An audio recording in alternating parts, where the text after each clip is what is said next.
is the end going to begin? Nobody knows. Nobody knows. However, all the props seem to be in place. The stage is set, and the play can begin at any moment.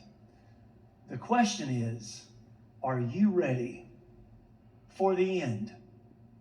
Our timeline starts in ages past, but it goes to ages to come. You know what that is? That's your eternity. You live forever. And you live forever in one of two places. The Bible only gives two options.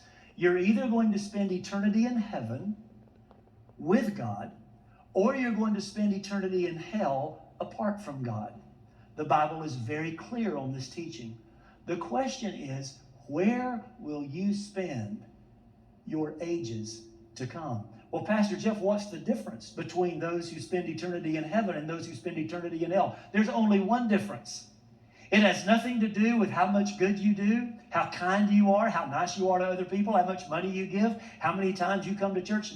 All those things are great, but none of those things make the difference.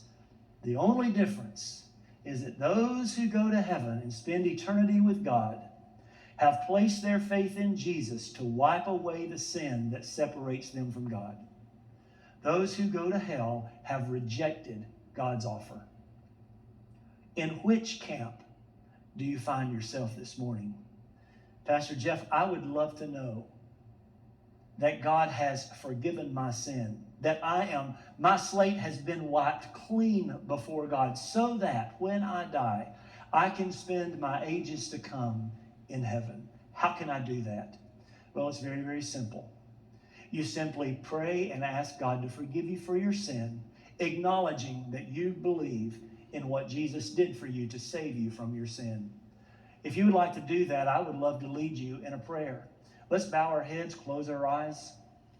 Your prayer doesn't have to sound exactly like this, but it might sound something like this. Dear God, I recognize I've blown it, and I'm in desperate need of your forgiveness. I believe Jesus, your Son, came to this earth, died on a cross for me, and 3 days later he rose from the dead. And right now I place all of my trust in what Jesus did for me to rescue me from my own sin so that my slate can be clean. Accept me into your family and into your heaven as I accept Jesus into my life.